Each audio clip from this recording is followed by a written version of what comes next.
कि ऋषिकेश में उत्तराखंड स्वाभिमान मोर्चा ही अपना विधायक देने वाला है। उत्तराखंड स्वाभिमान मोर्चा केवल सोशल मीडिया या अन्य आधारों पर बड़ा नहीं हुआ है। हम कि वो भाजपा को कहीं ना कहीं फायदा देने के लिए जबरदस्ती लड़ने का प्रयास कर रहा है। सर, आपने अभी अपने भाषण में इमरजेंसी कई बार बोला, कई बार संबोधित भी किया। कई जगह आप कई बार वहाँ अल्मोड़ा भी पहुंचे, कभी कहीं पहुंच रहे थे कहीं।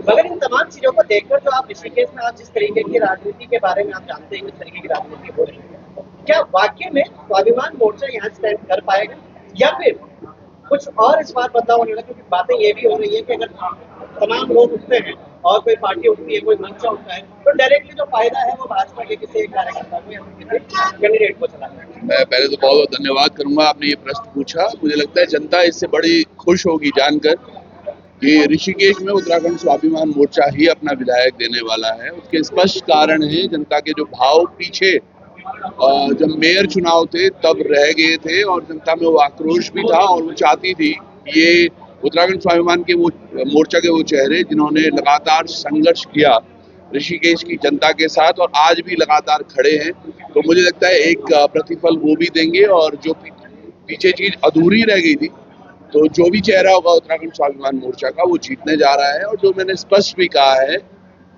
कि आज इस मंच पर हमारे पास 2 से 3 तो जिला पंचायत अध्यक्ष सदस्य थे जो चयनित होकर आए हैं, जो निर्वाचित होकर आए हैं। हमारे बीच में ब्लॉक प्रमुख यहाँ के थे, 2-3 क्षेत्र पंचायत यहाँ हैं, आसपास के गांवों के 2-3 ग्राम प्रधान यहाँ थे। ये सब एक स्पष्ट संदेश है कि उत्तराखंड स्वाभिमान मोर्चा केवल सोशल मीडिया या अन्य आधारों पर बड़ा नहीं हुआ है। हम धरातल पर काम कर रहे हैं और जो लोग हमसे जुड़े हुए हैं वो सशक्त होकर एक अच्छी मजबूत टीम है। और खासकर मैं अगर ऋषिकेश की बात करूं, जो आप बात कर रहे हैं, ये मिथ है और ये जो राष्ट्रीय दल है ये इस प्रकार की भ्रांतियां फैलाते हैं। इसीलिए हम पहले दिन से बोल रहे हैं कि हम लोग एक मजबूत संगठन बनाने का प्रयास कर रहे हैं। जो आना चाहता है अलायंस में वो आ जाए, जो नहीं भी आता तो उसके खिलाफ भी हम ये बात जरूर रखेंगे कि वो भाजपा को कहीं ना कहीं फायदा देने के लिए जबरदस्ती लड़ने का प्रयास कर रहा है। उन्हें पहले ही ये पिक्चर क्लियर होनी चाहिए कि अब की बार जनता ने पूरी तरह से दिमाग, अगर मैं केवल ऋषिकेश की बात करूं तो बना दिया है कि यहाँ से स्वाभिमान मोर्चा का ही विधायक होगा जो इनके स्वाभिमान की रक्षा करेगा, चाहे वो एम्स में मामले हो, यहाँ पर 4 धाम यात्रा को लेकर पहल की जाने वाली हो या तमाम अन्य मुद्दे। तो उस पर जनता बिल्कुल स्पष्ट अपना दिमाग लगा चुकी है कि हमें स्वाभिमान मोर्चा से ही यहाँ विधायक मिलेगा। आपने केदार घाटी का जिक्र किया, वहाँ पर रोड में बन रहा है मोर्चा के खिलाफ है, रोड हेलीकॉप्टर चलने से तो रोड में बल्कि बहुत बेटर है। क्या मानते हैं सर? वो ग्लेशियर्स हैं जहाँ तक मैं समझता हूँ, और ग्लेशियर्स पे कंस्ट्रक्शन बिल्कुल भी अलाउड नहीं होना चाहिए। मैं तो हेलीकॉप्टर के भी खिलाफ रहा हूँ हमेशा।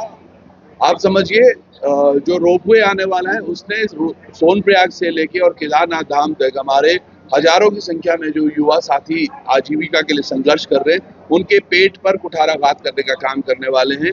और ये सरकारें आज देखिए वो बात कर रहे हैं कुछ 4060 करोड़ या 92 करोड़ का उन्होंने काम दे दिया। मुझे तो सीधे सीधे ये दिखता है कि उनके वो 11% एडवांस तकरीबन 400 करोड़ रुपए इनके पास पहुंच चुके हैं, जिसको ये चुनाव में लगाने वाले।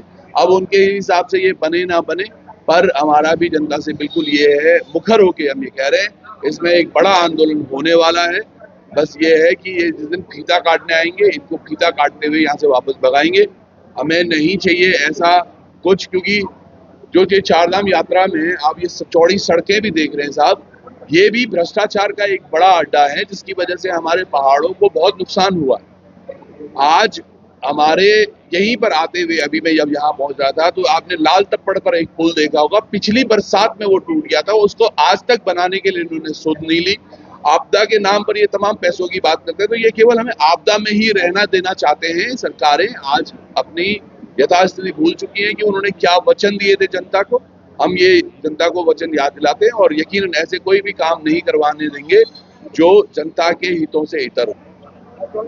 केदार घाटी की बात करूंगा तो वहाँ पर घोड़े खच्चर वालों को गिरफ्तार किया गया, कार्रवाई हुई, उस पर आपने क्या समझा? सर, वो जो घोड़े खच्चर वालों की गिरफ्तारी है उसके लिए मैंने बड़ा प्रयास किया था, वो होनी चाहिए। उसमें बल्कि मैं कल रात को भी मेरी कप्तान मैडम से बात हुई, एक लड़के को पकड़ा गया जो पिटा था। पीटने वालों को तो आपने 170 धारा में उनको न्याय संगत कर दिया, लेकिन उसको क्यों पीटा गया, उसको क्यों धारा में लिया गया जिसको पीटा गया था। तो कप्तान मैडम ने बोला हमने एक एप्लीकेशन उस पर दी है। मैं ये मानता हूँ कि तीर्थ यात्रियों के लिए एक बहुत बहुत प्यारी जगह और मतलब ये मान के आत्मसात वाली जगह है केदारनाथ, तो वहां पर इस तरह से व्यवहार नहीं होना चाहिए, वो कभी भी एक्सेप्ट नहीं किया जाएगा।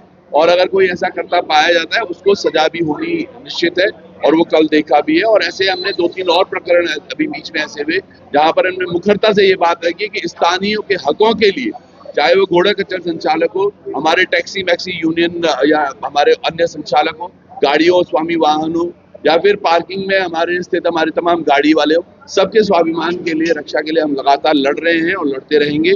कोई भी प्रेशर इसमें नहीं डाला जाएगा सरकार प्रशासन की तरफ से, और उनको परेशान नहीं किया जाएगा, बस यही उम्मीद है हमारी।